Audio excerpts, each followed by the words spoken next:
छत्तीसगढ़ राज्य को खुशहाल बनाने के लिए जल शक्ति मंत्रालय की पहल से बस्तर में समुद्र जल की झील निर्माण योजना प्रस्तावित है। योजना के मुख्य लाभ भविष्य में संभावित पेयजल समस्या का पूर्ण निदान, नए उद्योगों की स्थापना और करोड़ों लोगों को रोजगार के नए अवसर मिल सकेंगे। जल चक्र सामाजिक विज्ञान की पुस्तक में पढ़ाया जाता है। नदी पर्वत से निकलकर मैदान में बहती हुई समुद्र से जा मिलती है।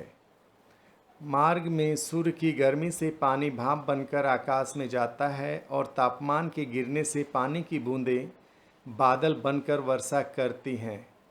किंतु वर्षा का पूरा पानी नदी पर नहीं गिरता है, इसलिए नदी का जल स्तर कम होने लगता है और गर्मियों में पानी सूख जाने से हमें पेयजल की कमी का सामना करना पड़ता है। किसी ने कभी भी नहीं सोचा कि प्रकृति का यह जल चक्र अधूरा है और इसे पूरा करने का काम हम पृथ्वीवासियों का है। जल चक्र को पूरा करने के लिए नर्मदा नदी को उदाहरण स्वरूप प्रस्तुत किया है। नर्मदा नदी अमरकंटक से निकलकर मध्य प्रदेश, महाराष्ट्र और गुजरात राज्यों में बहती हुई अंत में अरब महासागर में विलीन हो जाती है। चित्र दर्शाता है कि प्राकृतिक जल चक्र को पूरा करने के लिए समुद्र जल को थल मार्ग से पाइपलाइन द्वारा मुंबई, नासिक, औरंगाबाद, नागपुर, रायपुर होते हुए अमरकंटक में नर्मदा नदी के उद्गम स्थल तक पहुंचाने का सुझाव दिया गया है। यदि समुद्र जल को आधुनिक तकनीक से पंप और पाइपलाइन बिछाकर अलग अलग राज्यों में नमकीन पानी की कृत्रिम झील निर्मित करते हुए वापस नदी के उद्गम पर पहुंचा दिया जाए तो नदी का जल स्तर हर मौसम में सामान्य बना रहेगा और नदी कभी भी नहीं सूखेगी।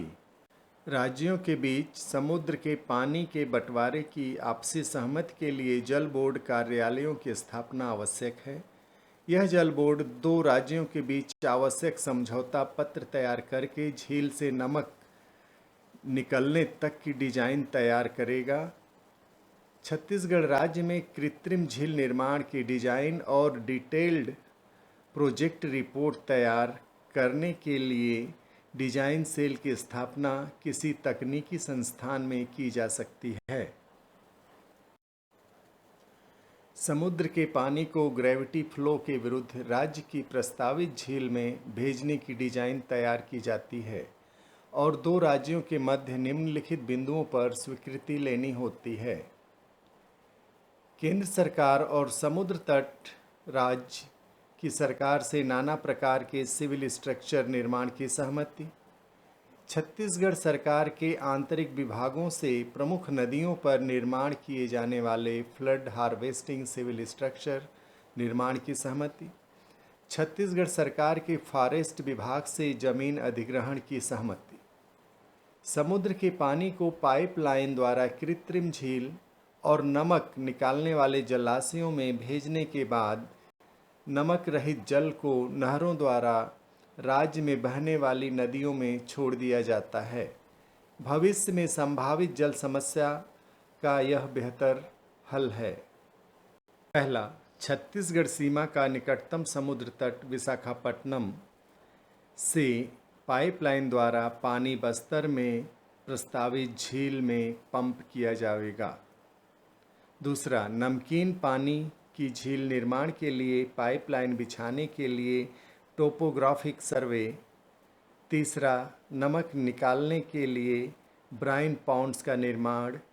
चौथा, नमक रहित जल को राज्य में बहने वाली नदियों में प्रवाहित करने के लिए नहरों का निर्माण।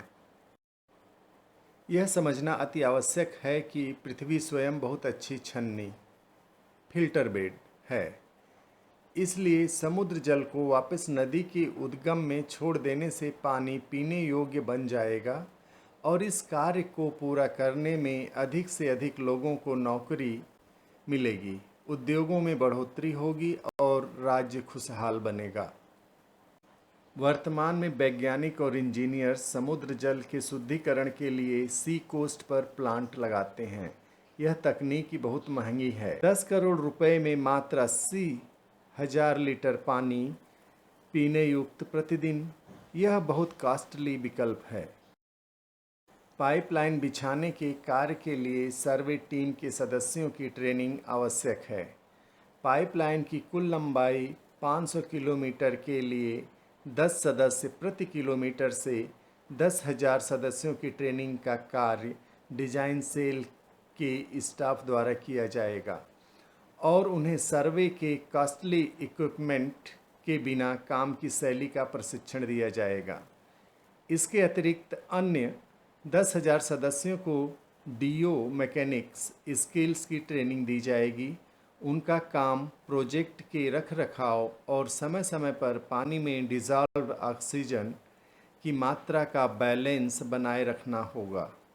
नमक कारखानों में काम और विभिन्न प्रकार की जगह हजारों मजदूरों को काम मिलेगा। समुद्र जल की झील निर्माण के लिए पाइपलाइन बिछाने के लिए सभी संभावित मार्गों को गूगल मैप की सहायता से एनालाइज किया है।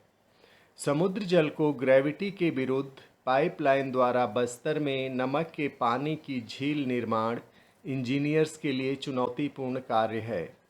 चित्र में समुद्र के पानी की झील से नमक निकालने की विधि दर्शाई गई है। विशाखापट्टनम से बस्तर झील के लिए पाइपलाइन खर्च और प्रोजेक्ट संबंधी व्यय प्रस्तुत है। प्रियजनों, आपने प्रस्तुत वीडियो द्वारा छत्तीसगढ़ में प्रस्तावित समुद्र जल झील निर्माण प्रोजेक्ट के महत्व को समझा है, लाइक किया है, क्योंकि यह करोड़ों लोगों को रोजगार देने वाला है। अतः आपसे अनुरोध है कि इसे अपने सभी प्रियजनों को फॉरवर्ड करें, जिससे अधिक लोग इसके महत्व को जानें। आवश्यकता है कि वीडियो प्रदेश की सरकारों तक पहुँचे और वे रोजगार के नए आयाम हेतु प्रोजेक्ट को लागू करने का निर्णय लें। हमारा चैनल ज्ञानवर्धक वीडियोस आप तक पहुंचाता है, अतः चैनल को सब्सक्राइब करें। धन्यवाद।